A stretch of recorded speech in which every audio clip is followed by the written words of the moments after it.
तो ये sequence of events है जो बच्चे को सेहत भी कमज़ोर करेगा, ब्लड प्रेशर का शिकार भी होगा, वो वेट की प्रॉब्लम्स भी होंगी, नींद की प्रॉब्लम्स भी होंगी और इम्यूनोलॉजिकल डिस्टर्बेंसेस यहीं से शुरू होती हैं।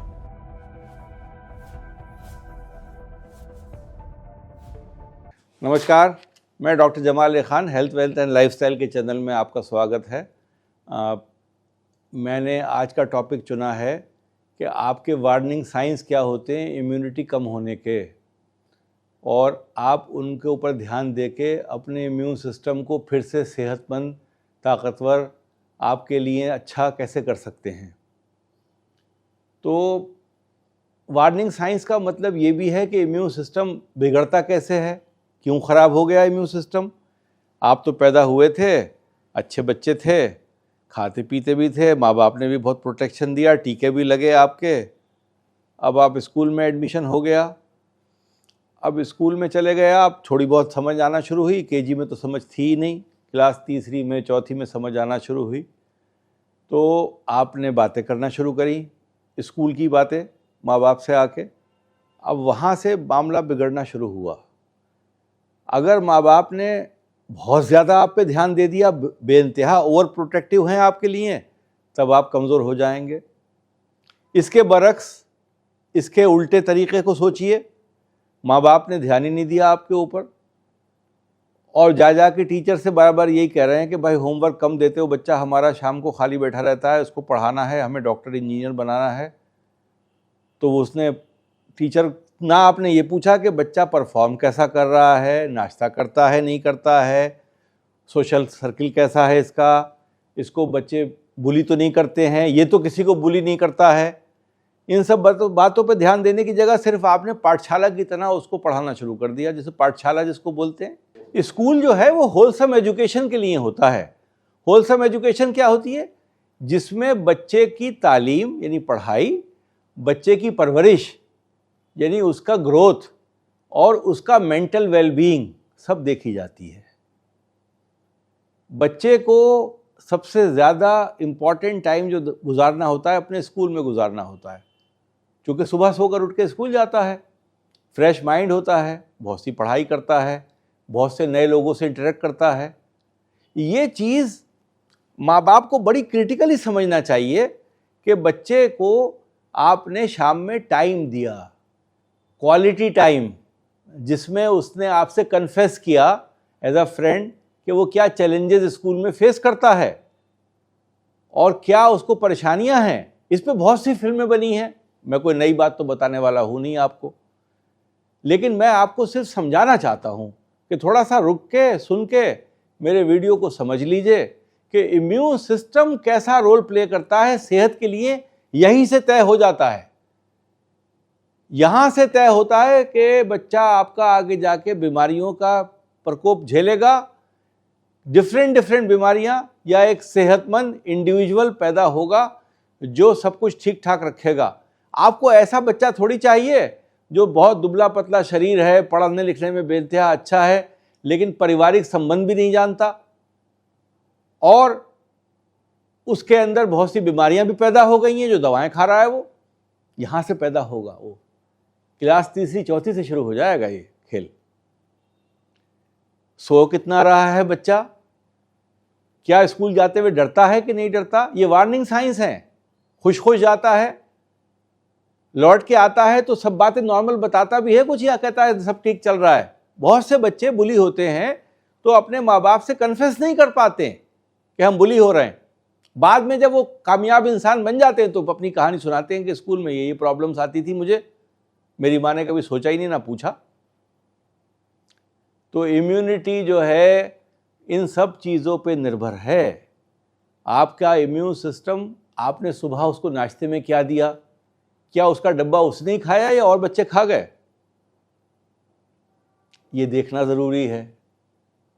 ये आपको सब चीज़ें देखना ज़रूरी है। आप निजात मत पाइए स्कूल भेज के बच्चे से कि भाई आज छुट्टियाँ हो गई, अब मैं क्या करूँ, बच्चा तो छुट्टियों में आ गया, स्कूल खुल जाता तो अच्छा था। कितनी माएँ ऐसा कहती हैं, अब बस कल से स्कूल खुल रहा है, बहुत सुकून हो जाएगा, मैं तो परेशान आ गई हूँ। अरे भाई परेशान क्यों आ गई हो, आपने पैदा किया है, आपको ऐसी आपके माँ बाप ने पैदा किया था। ये तो तरीका चलता रहेगा ना।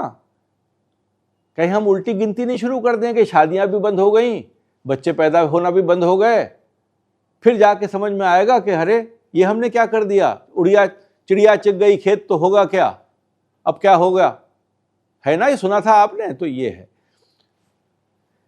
नींद जरूरी है। पहला इंडिकेटर है नींद नहीं आती, या बच्चे को ख्वाब आते हैं रात में उठ के रोने लगता है, या उसने खाना पूरा प्लेट में खाया कि नहीं खाया, या आपसे अलूफ है, डिटैच्ड है, बात ही नहीं करता आपसे, शाम को अपनी दुनिया में अलग हो गया है। ये सारी चीज़ें इंडिकेटर्स हैं कि उसको पर्सनालिटी डिसऑर्डर्स हो रहे हैं स्कूल से।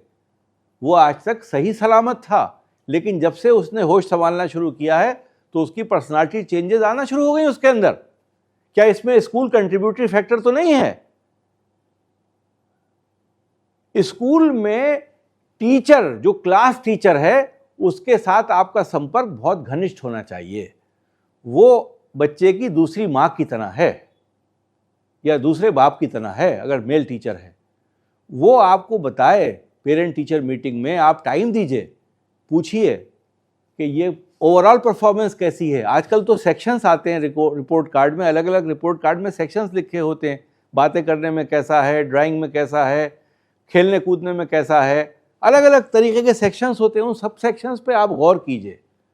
ये बनाए हुए एजुकेटर्स ने बनाए हैं ये कॉलम्स, लेकिन ये कॉलम में टिक भी तो होना चाहिए। फुलफिल तो आप ही करेंगे, माँ बाप और टीचर। उन कॉलम्स को बनाने वाला तो ऑर्गेनाइजेशन था, लेकिन उसने इम्प्लीमेंटेशन तो आपके थ्रू होगा ना। यहाँ से इम्यूनोलॉजी खराब होती है। इम्यून सिस्टम पूरा आपके साइकोलॉजी पे बिहेव करता है। आपका सोना, आपका खाना पीना, आपका व्यवहार, आपके साथ सोशल सर्किल में कैसे लोग आपके साथ हैं। कुछ बच्चे औसत दर्जे के होते हैं, कुछ बच्चे बहुत इंटेलिजेंट होते हैं, कुछ खेलना पसंद करते हैं, कुछ खेलना पसंद नहीं करते हैं। कुछ कभी कभी गेम्स टीचर जो होते हैं प्रेशराइज करते हैं बच्चों को, खेलिए ही खेलिए। अब बच्चे क्या करते हैं, उस दिन गेम्स पीरियड में जाएंगे नहीं स्कूल, बताएंगे भी नहीं क्यों नहीं जा रहे हैं, कि गेम्स टीचर साहब हैं, वो फील्ड में लेके जाएंगे ही जाएंगे, चाहे बच्चे को उसके बाद बहुत थकान हो गई। तो ये ध्यान देना है हमें कि कौन से पीरियड में स्कूल से छुट्टी करता है। अच्छा बताऊं मैं आपको, बच्चों की साइकोलॉजी ऐसी होती है कि उसको फिजिकली भी पेन होना शुरू हो जाएगा जिस दिन स्कूल नहीं जाएगा। मतलब वो स्कूल का बहाना करेगा, आप लगेगा बहाना कर रहा है, लेकिन उसके पेट में दर्द भी होगा। उसको हो सकता है लूज मोशन भी हो जाए, हो सकता है उसे बुखार भी आ जाए, यहां तक नौबत आ सकती है। तो एज अ पेरेंट आपकी जिम्मेदारी है कि जब तक 18 साल का नहीं हो जाए, जब तक उसको एडल्टहुड नहीं मिल जाए। एडल्टहुड क्या होता है, समाज ने भी डिफाइन किया है ना। शादी का राइट उसका हो गया, अकेले रहने का उसका राइट हो गया, वो कमाना शुरू कर सकता है। उस वक्त तक जिम्मेदारी आपकी है, उसके बाद जिम्मेदारी उसकी अपनी है लाइफ की। ये जिम्मेदारी 18 साल की आपको लेना है। अगर आपने ये जिम्मेदारी सही तरीके से निभाई है तो बच्चा सेहतमंद भी रहेगा और कामयाब भी रहेगा। ज़रूरी नहीं कि वो डॉक्टर इंजीनियर ही बन जाए। कामयाबी जो है वो प्रोफेशन से ज़्यादा इंसान के अपने तौर तरीके से होती है, और कामयाबी के पैरामीटर्स, डेफिनेशन बहुत अलग होते हैं। सब आदमी, सब लोग एंटरप्रेन्योरशिप क्वालिटीज़ लेके पैदा नहीं होते हैं। सब लोग एक अच्छी ज़िंदगी गुजारने के लिए पैदा होते हैं। अच्छी ज़िंदगी गुजारने के लिए पैसे का ज़्यादती होना ज़रूरी नहीं है। एसेंशियल चीज़ें आज की तारीख में बहुत अच्छी, लोग अच्छे तरीके से पढ़ाई लिखाई करें तो आ जाती हैं। इन बातों पे इम्यून सिस्टम निर्भर होता है। मैंने आपको इम्यूनोलॉजी से रिलेट किया है आपके बच्चे की परवरिश। तो बच्चा पिछड़ जाएगा आपका अगर आपने उससे नहीं पूछा। वो 18 साल में समझेगा कि यार मेरे माँ बाप ने मेरा साथ नहीं दिया था। वो कॉलेज चला गया, अब तो वो बड़ा हो गया, अब उसका एजुकेशन का पैरामीटर ही नहीं। वो चाहता था कि शायद साइंस में एक्सेल कर ले, नहीं कर पाया, आर्ट्स में दाखिला लेना पड़ गया मजबूरी में। अब वो लाइफ लॉन्ग ये कर्ज लेके चलेगा कि आर्ट्स में यूँ दाखिला हुआ कि साइंस पढ़ाने वाला टीचर अच्छा नहीं था, माँ बाप ने डिफ़िकल्टी समझी नहीं, और ख़ाली पढ़ाई कारण नहीं थी, बुली भी होती थी मेरी और मुझे परेशान भी किया जाता था और टीचर भी मेरा साथ नहीं देते थे, चूँकि टीचर शाम को ट्यूशन पढ़ाया करते थे उसी स्कूल के और मैं उस ट्यूशन में जाता नहीं था, तो वो वहाँ पर टीचर स्कूल में भी मुझे ध्यान नहीं देते थे।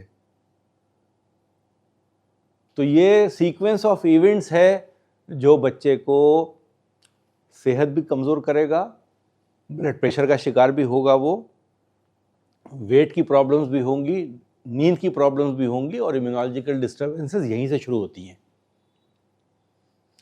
ये चीज़ें अगर हम ध्यान दे देंगे, जिन लोगों ने मेरा वीडियो सुना है वो शेयर कर सकते हैं, लोगों को बता सकते हैं। अच्छी सेहत का होना एक अच्छी ज़िंदगी गुजारने का मतलब बराबर बराबर है। अच्छी सेहत उन्हीं बच्चों की होगी जिनको अच्छी ज़िंदगी मिल रही है। अच्छी ज़िंदगी जिनको मिलती है उनकी सेहत भी अच्छी रहेगी। इसमें कहीं पैसे की बात नहीं आई, सिर्फ इसमें आपका टाइम है, आपकी सोच है, आपके थॉट्स हैं और आपको इंटरेक्ट करना है स्कूल के टीचर से 10वीं क्लास तक और 11वीं 12वीं में भी करना है। 12वीं तक जाके बच्चा मैच्योर हो जाता है, फिर उसके बाद में आपको इतनी ज़्यादा ज़रूरत नहीं है उसकी अपब्रिंगिंग की। मेरे माँ बाप यूनिवर्सिटी में कभी नहीं गए जब मैंने दाखिला ले लिया एक बार अलीगढ़ में। उसके बाद मेरे फादर ने सिर्फ मुझसे बातें करी। पहले तो लेटर लिखा करते थे, ख़त लिखते थे, ख़त में जवाब आता था। वो वक्त था, ना मोबाइल थे, ना टेलीफोन थे, न ये भी नहीं था कि 2-3 छुट्टियां पड़ी तो आप घर से फ़ौरन अपने शहर चले गए यूनिवर्सिटी से। पहले तो लंबी छुट्टियों में यूनिवर्सिटी से लोग जाया करते थे, इतने पैसे ही नहीं होते थे कि रोज़ सफ़र करें, जर्नीज़ करें। हॉस्टल में चले गए तो चले गए, ख़त लिख दिया, बात हो गई। ना उन्होंने कभी फिर यूनिवर्सिटी में आके टीचर से पूछा, क्योंकि उन्होंने अपब्रिंगिंग ऐसी की थी कि उनको पता था कि हाँ अब ये संभाल लेगा। अपब्रिंगिंग में क्या था मेरी कि अगर मेरे फादर ने मुझे कोई काम दे दिया तो मेरी माँ ने मना नहीं किया कि क्यों काम दे रहा हो। 9th में काम दे देते थे मुझे कि भाई यार इनके पास चले जाओ, वहाँ पेपर मेरे रखे हैं, कचहरी में वकील थे, वहाँ से कागज़ ले आना। आज की तारीख में तो बच्चे इस काबिल नहीं है 9th में जाके काम कर सकें ऐसे। मुझे याद है मोटरसाइकिल थी उनके पास, पंक्चर हो जाता था तो मुझसे कहते थे कि तुम पंक्चर जुड़वा लो। तो पहले ज़माने में राजदूत मोटरसाइकिल स्टार्ट कर लेते थे, पंक्चर की दुकान पर जाके जुड़ता था, स्टार्ट करते थे और हल्की सी रेस दे के पैदल ले जाते थे, हल्के हल्के करके। बैठते नहीं थे उसके ऊपर कि टायर ख़राब हो जाएगा। ये काम भी कर लेता था 9th क्लास में, 10th में मैं। इस तरीके से जब इतना मैच्योर कर दिया तब यूनिवर्सिटी भेज दिया। उसके बाद फिर बस पढ़ाई करते रहे और सब आपके सामने है उसके बाद ज़िंदगी। तो ये बातें हैं आपसे बताना। और मैं ये नहीं कह रहा कि मैं को बहुत आइडियल इंसान हूँ, मैं नहीं ये बात करता, लेकिन मैं आपसे ये कहता हूँ कि समाज में एक अल्लाह ने मुकाम दिया है आप लोगों की वजह से। आप लोगों ने समझा है, आप लोगों ने पहचाना है, आपकी ज़िंदगियाँ भी अच्छी हों। आज जो परिवार शादी कर रहे हैं जिनके छोटे बच्चे हैं वो सबक लें। उनके इंटरेक्शंस भी बहुत ज़्यादा हैं नहीं फैमिलीज़ में, सोशल में। हम इस अपनी फैमिली को बढ़ाएं, अच्छी तरह रखें और जो हम अपनी तरीके से रखेंगे उसी से आगे बच्चे आपके कामयाब होंगे। और भीड़ में नहीं खो जाएं हम। जो भीड़ का चलन है वो गलत है। समाज में परिवार का इम्पोर्टेंस है। अपने बच्चों को वैसी तालीम दीजिए जैसे आपने को मिली थी और उन पे उतना ही ध्यान दीजिए, ना कि ये शुक्र कर लीजिए कि स्कूल खुल गया, अल्लाह का शुक्र स्कूल चला जाएगा। सुबह को बहुत परेशान थे हम। इन चीज़ों से दूर रहिए। आपके दिन अच्छे हों, आप लोग खुशखुर्रम रहें और परिवार आपके हमेशा आबाद रहें, बीमारियों से दूर रहें। और सारी चीज़ें मेरी एक ही बात पे होती हैं कि बीमारी से दूर रहने का तरीका आपको आना चाहिए। नमस्कार जी, जय हिंद।